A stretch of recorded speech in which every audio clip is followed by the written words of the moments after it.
नमस्कार। दोपहर समाचार में आपका स्वागत है।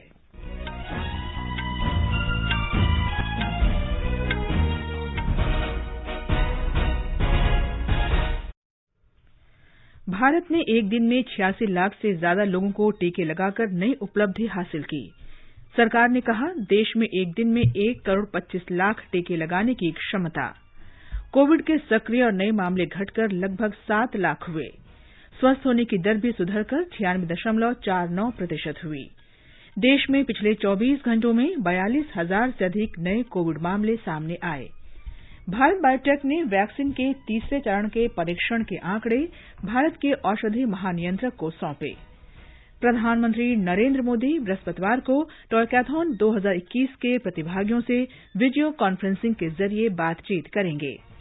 केंद्र ने पारदर्शिता लाने के लिए ई कॉमर्स नियमों में कई संशोधनों का प्रस्ताव रखा। यूरोपीय संघ और ब्रिटेन ने सैन्य तख्तापलट को लेकर म्यांमार के खिलाफ नए प्रतिबंध लगाए। साउथहैम्पटन में विश्व टेस्ट चैंपियनशिप फाइनल में न्यूजीलैंड पहली पारी में 2 विकेट पर 101 रन से आगे खेलेगा। और यूरोकप फुटबॉल में इंग्लैंड आज रात लंदन के वेम्बले स्टेडियम में चेक गणराज्य से भिड़ेगा। वहीं ग्लासगो में क्रोएशिया का सामना स्कॉटलैंड से होगा।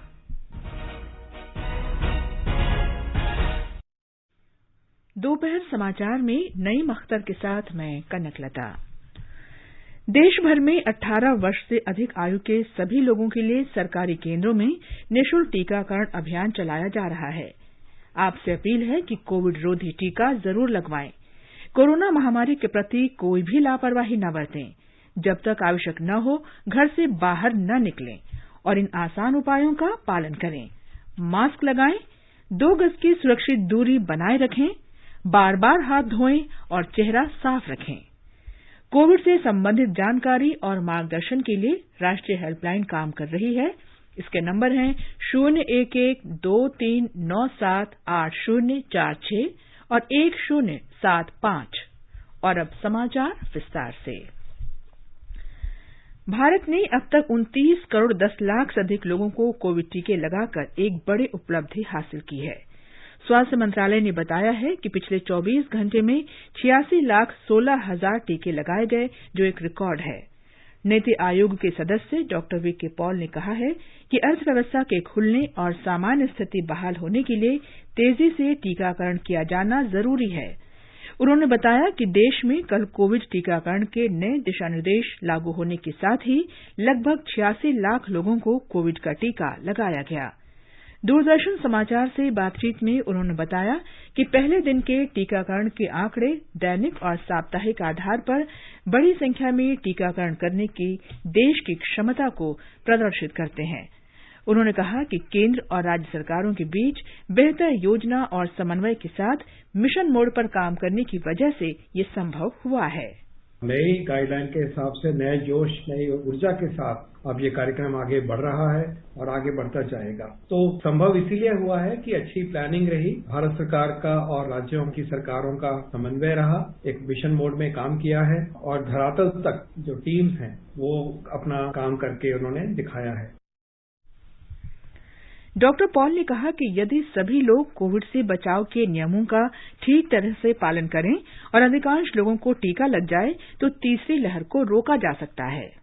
अगर हम कोविड अप्रोप्रिएट बिहेवियर अपनाते हैं, भीड़ नहीं करते, सोशल डिस्टेंसिंग मेंटेन करते हैं, हम मास्क लगाते हैं, अपने बुजुर्गों को घर में रहते हैं, पार्टियां नहीं करेंगे, तो ये टाइम निकल जाएगा। और इस बीच में हमारी वैक्सीनेशन की जो काम जो है वो बड़े स्केल पे पूरा हो जाएगा। उसके बाद कोरोना जो है वो पीछे हट जाएगा और देश आगे बढ़ सकता है।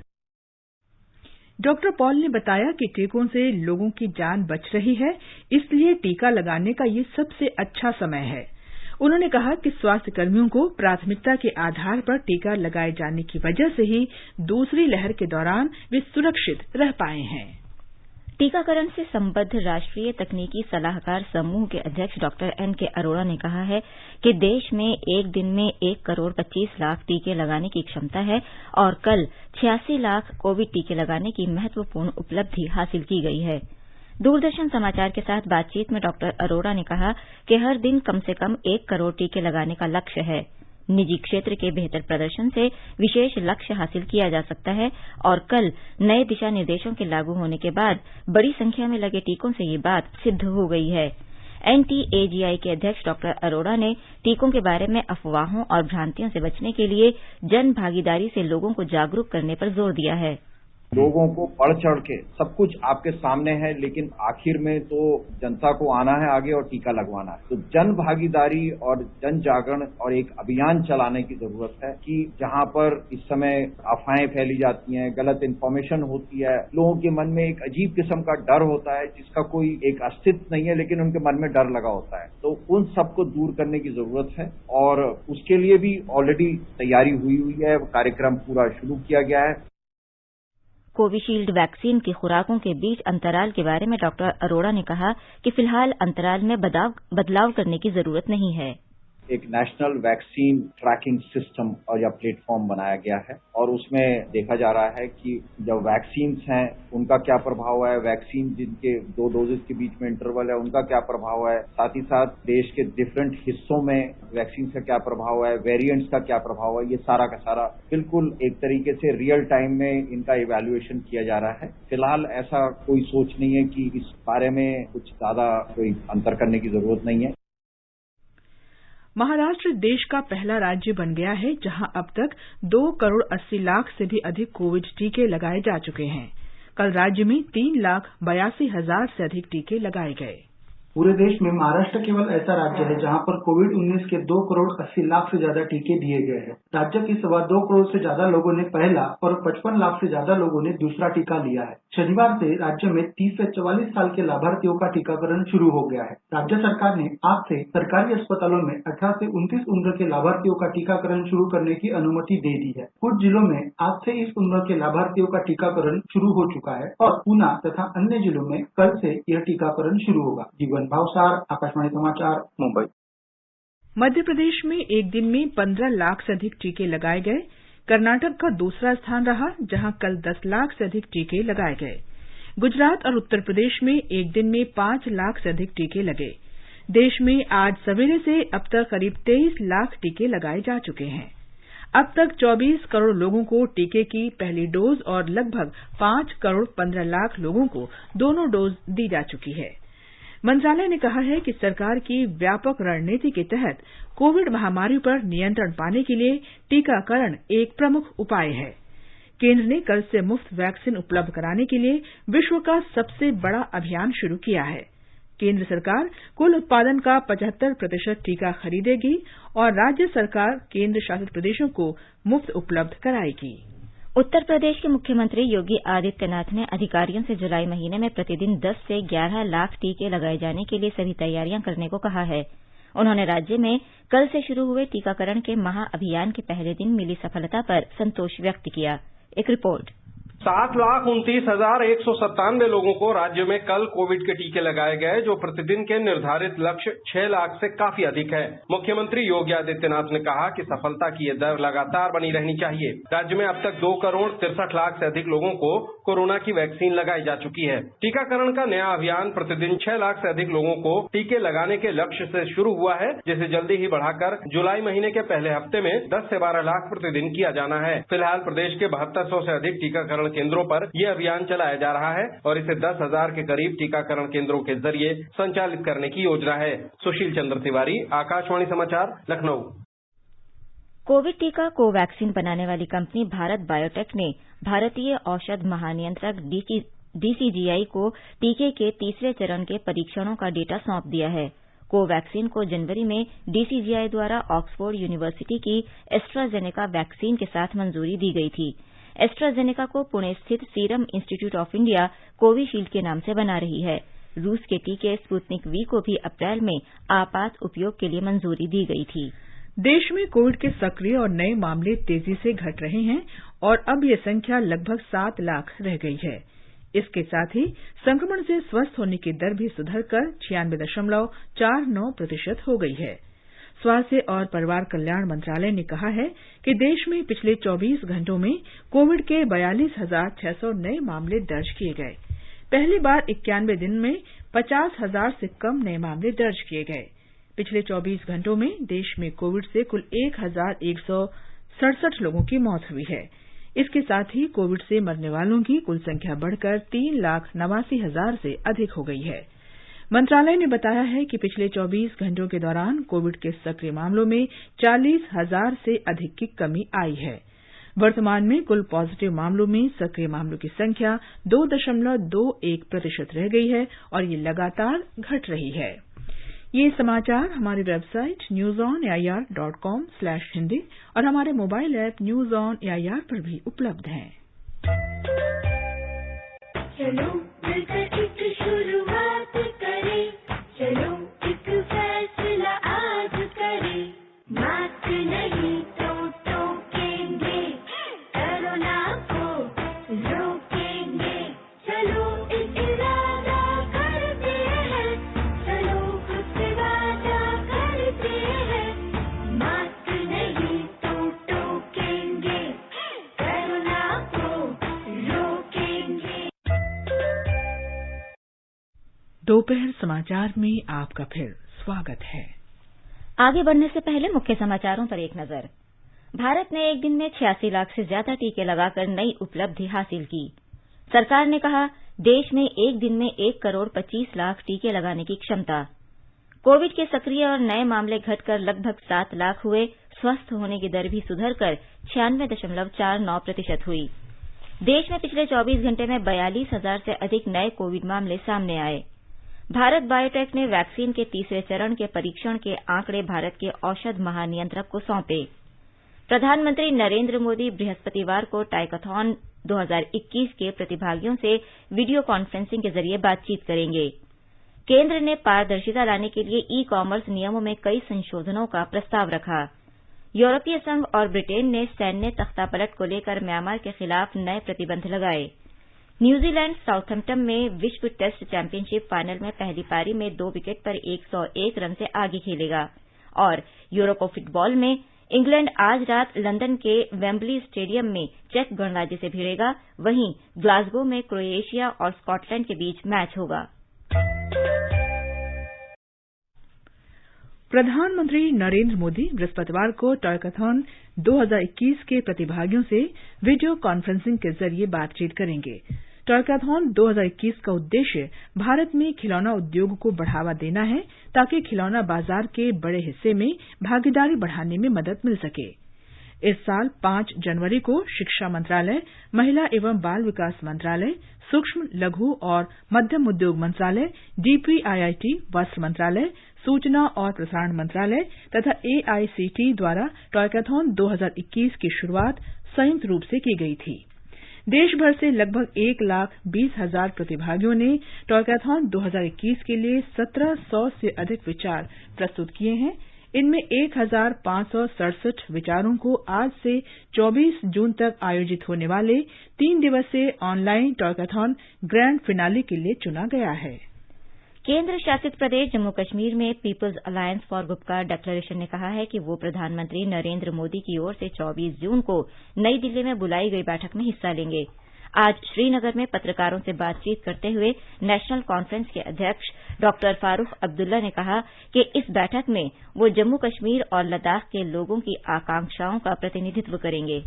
वज़ीर-ए-आज़म की तरफ से दावतनामा आया है और हम उस दावतनामे में जाने वाले हैं। वहाँ पे हमें उम्मीद है कि हम अपने जो मौक़िफ़ है उसको वहाँ पे वज़ीर-ए-आज़म साहब और होम मिनिस्टर साहब के सामने रखें।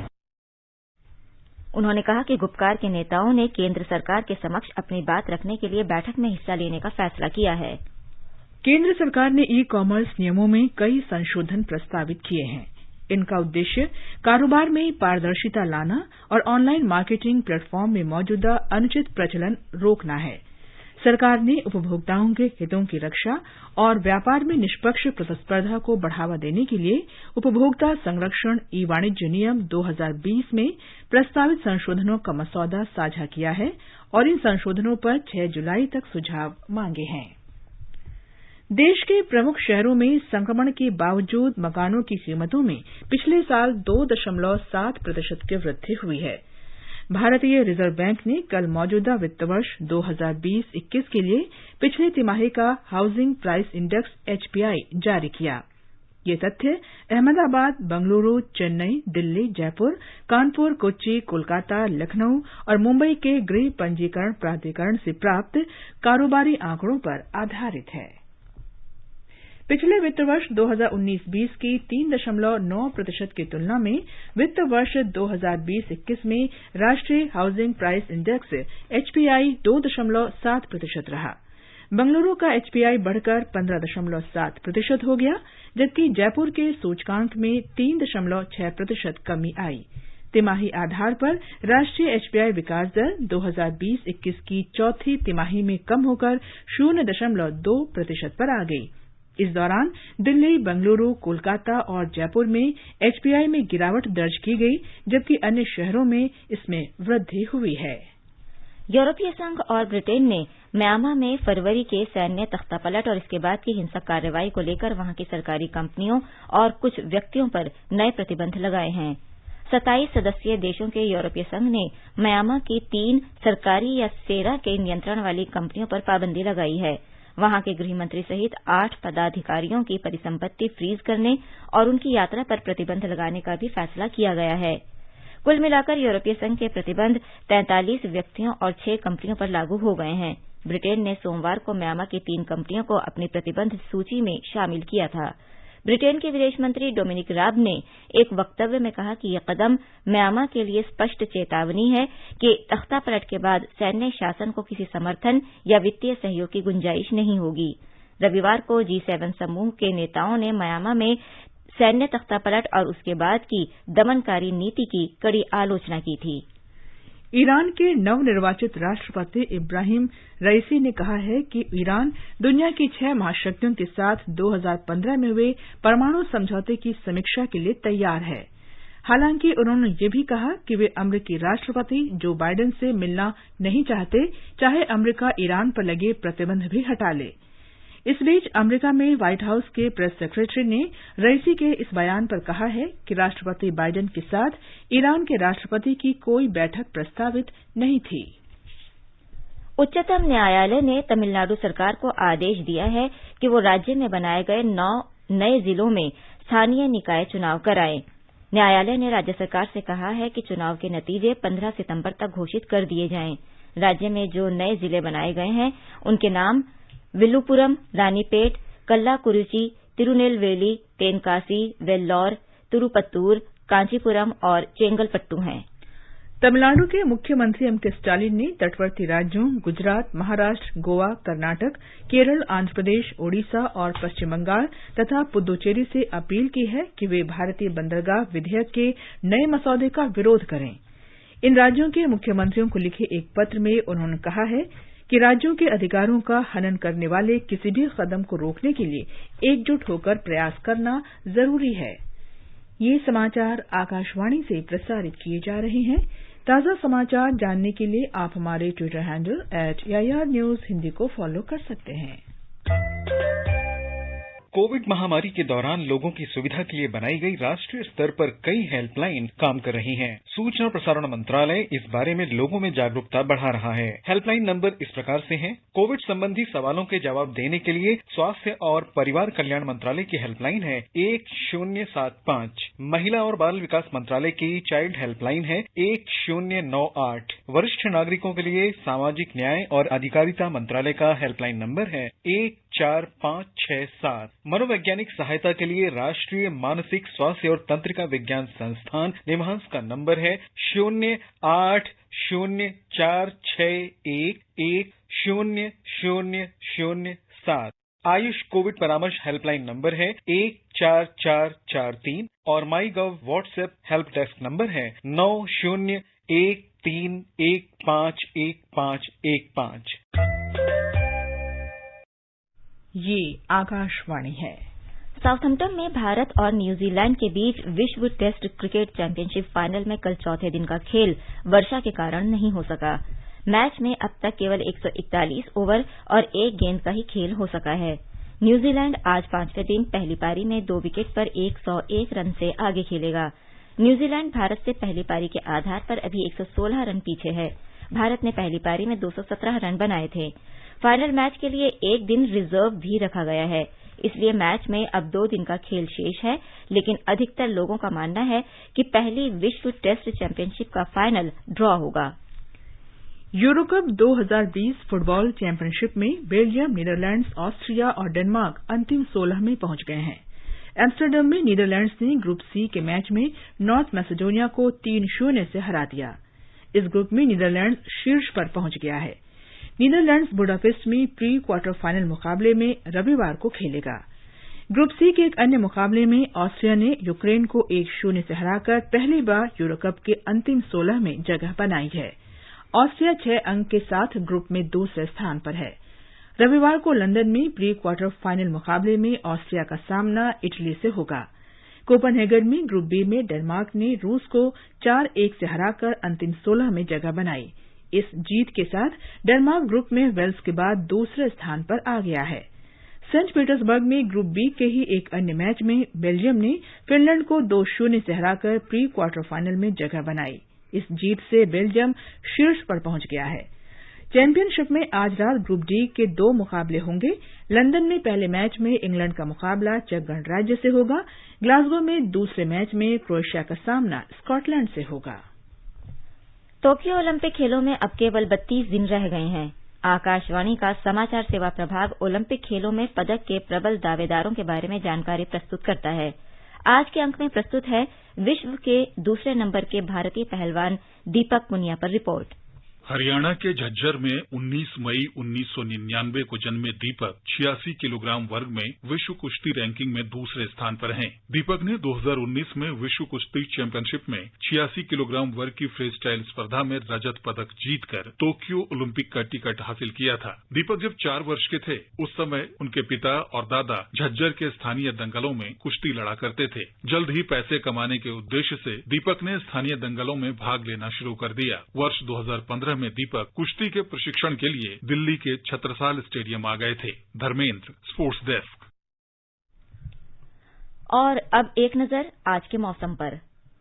राष्ट्रीय राजधानी दिल्ली में आंशिक रूप से बादल छाए रहेंगे।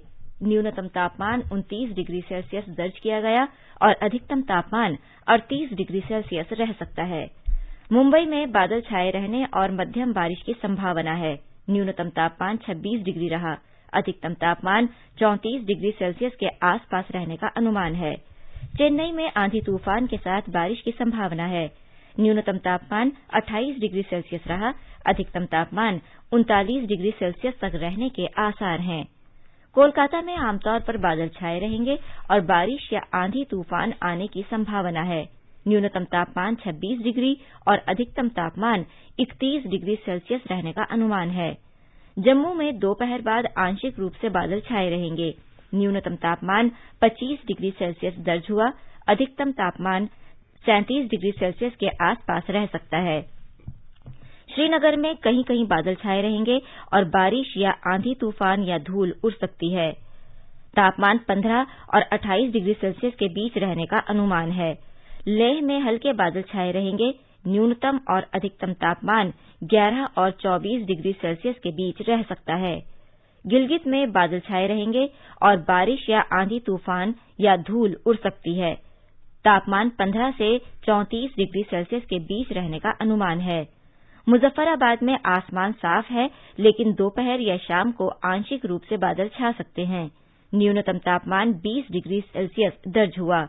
अधिकतम तापमान 36 डिग्री सेल्सियस तक जा सकता है। और गुवाहाटी में बादल छाए रहने और हल्की वर्षा की संभावना है। न्यूनतम तापमान 26 डिग्री सेल्सियस रहा, जबकि अधिकतम 33 डिग्री सेल्सियस तक जा सकता है। लद्दाख में केंद्र शासित प्रशासन ने ऑनलाइन कक्षाओं से वंचित क्षेत्रों के बच्चों के लिए सामुदायिक कक्षाओं की नई शुरुआत की है। गांव के स्वयंसेवक और पंचायती राज संस्थाओं के सदस्यों द्वारा सरकारी स्कूलों के शिक्षकों की मदद से सामुदायिक कक्षाएं चलाई जा रही हैं। करगिल जिले में 1711 शिक्षकों और 2166 स्वयंसेवकों की मदद से 385 सामुदायिक शिक्षण केंद्रों में 18,539 विद्यार्थियों को शिक्षा दी जा रही है। विभिन्न स्कूलों के विद्यार्थियों के साथ उपलब्ध खुले स्थानों में कक्षाएं चल रही हैं। कोविड-19 महामारी के बीच इस तरह के प्रयास से बच्चों को काफी मदद मिल रही है। लद्दाख स्वायत्त पर्वतीय परिषद के मुख्य कार्यकारी काउंसलर फिरोज खान ने बच्चों की शिक्षा में बिना किसी पारिश्रमिक के प्रशासन को सहयोग देने के लिए स्वयंसेवकों की सराहना की है। उन्होंने शिक्षकों का भी आभार व्यक्त किया। बच्चों के लिए कोविड महामारी के दौरान भी ऑफलाइन कक्षाओं के प्रबंध को लेकर माता-पिता और अभिभावकों में काफी उत्साह है। और अब प्रस्तुत है संस्कृति संदेश में हिंदी फिल्मों के जाने-माने अभिनेता अमरीश पुरी पर एक रिपोर्ट। आज 22 जून है और जन्मदिन है आवाज और अंदाज के धनी अमरीश पुरी का। अमरीश पुरी ने 1960 के दशक में रंगमंच की दुनिया से अभिनय करियर की शुरुआत की। उन्होंने सत्यदेव दुबे और गिरीश कर्नाड के लिखे नाटकों में प्रस्तुतियां दी।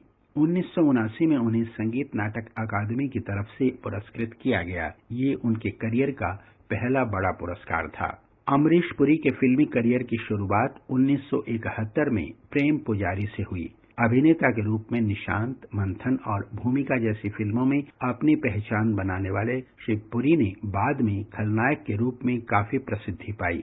उन्होंने 1984 में बनी स्टीवेन स्पीलबर्ग की film Indiana Jones and Temple of Doom में मोलाराम की भूमिका निभाई, जो काफी चर्चित रही। फिर आया खलनायक की भूमिकाओं से हटकर चरित्र अभिनेता की भूमिकाओं का दौर। इस दौर में भी उन्होंने अपने अभिनय कला का जादू कम नहीं होने दिया, चाहे वो फिल्म मिस्टर इंडिया का खलनायक वाला संवाद मोगेम्बो खुश हुआ, या फिर डीडीएलजे का बाबूजी वाला संवाद जा सिमरन जा जी ले अपनी जिंदगी। इन सभी ने उन्हें डायलॉग डिलीवरी का बादशाह बना दिया। 1990 के दशक में उन्होंने दिल वाले दुल्हनिया ले जाएंगे, घायल और विरासत में अपनी सकारात्मक भूमिका से सभी का दिल जीत लिया। अमरीश पुरी ने अपने पूरे करियर में 400 से ज्यादा फिल्मों में अभिनय किया। उन्होंने इंटरनेशनल फिल्म गांधी में खान की भूमिका निभाई थी। उनके जीवन की अंतिम फिल्म किसना थी, जो उनके निधन के बाद 2005 में रिलीज हुई। 12 जनवरी 2005 को 72 वर्ष की उम्र में अमरीश पुरी का निधन हो गया। आज अमरीश पुरी इस दुनिया में नहीं हैं, लेकिन उनकी फिल्मों के माध्यम से उनकी यादें आज भी हमारे दिलों में ताजा हैं। ये दुनिया एक दुल्हन, ये दुनिया एक दुल्हन, दुल्हन के माथे की बिंदिया। ये मेरा इंडिया, ये मेरा इंडिया। सभी आधुनिक विमान अब कैनोपी सेवरेंस सिस्टम CSS से लैस होंगे। CSS एक जीवन रक्षक उपकरण है जो आपात संकट के समय पायलट को सुरक्षित निकलने में मदद करता है। ये अत्याधुनिक प्रणाली स्वदेश में निर्मित लड़ाकू विमानों के लिए armament research and development establishment ARDA Pune में विकसित की गई है। ये पायलट को कम से कम समय में छतरी को अलग से सुरक्षित निकलने का मौका देती है। अंत में मुख्य समाचार एक बार फिर। भारत ने एक दिन में 86 लाख से ज्यादा टीके लगाकर नई उपलब्धि हासिल की। सरकार ने कहा, देश में एक दिन में 1 करोड़ 25 लाख टीके लगाने की क्षमता। कोविड के सक्रिय और नए मामले घटकर लगभग 7 लाख हुए। स्वस्थ होने की दर भी सुधरकर 96.49% हुई। देश में पिछले 24 घंटों में 42,000 से अधिक नए कोविड मामले सामने आए। भारत बायोटेक ने वैक्सीन के तीसरे चरण के परीक्षण के आंकड़े भारत के औषधि महानियंत्रक को सौंपे। प्रधानमंत्री नरेंद्र मोदी बृहस्पतिवार को टॉयकाथॉन 2021 के प्रतिभागियों से वीडियो कॉन्फ्रेंसिंग के जरिए बातचीत करेंगे। केंद्र ने पारदर्शिता लाने के लिए ई-कॉमर्स नियमों में कई संशोधनों का प्रस्ताव रखा। यूरोपीय संघ और ब्रिटेन ने सैन्य तख्तापलट को लेकर म्यांमार के खिलाफ नए प्रतिबंध लगाए। साउथहैम्पटन में न्यूजीलैंड विश्व टेस्ट चैंपियनशिप फाइनल में पहली पारी में 2 विकेट पर 101 रन से आगे खेलेगा। और यूरो कप फुटबॉल में इंग्लैंड आजाद लंदन के वेम्बले स्टेडियम में चेक गणराज्य से भिड़ेगा। वहीं ग्लासगो में क्रोएशिया का सामना स्कॉटलैंड से होगा। इसके साथ ही दोपहर समाचार का ये अंक समाप्त हुआ। नमस्कार।